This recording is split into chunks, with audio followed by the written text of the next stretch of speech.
दे सावन मानाचा थे डमरू वाला धीरे धीरे हाथ में त्रिशूल गले मामाला जी गले मामाला ए दे सावन मानाचा थे डमरू वाला धीरे धीरे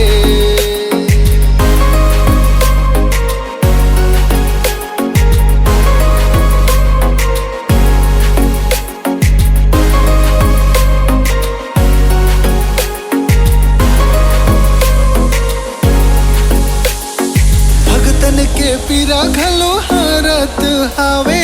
मोर संगी चलत हूँ कांवर उठा ले भगतन के पीरा घलो हरत हावे मोर संगी चलत हूँ कांवर उठा ले डम डम बाजे भोले के डमरू जी भोले के डमरू संग मना थे नंदी बाजा थे घुंघरू धीरे धीरे हाथ में त्रिशूल गले मामाला जी गले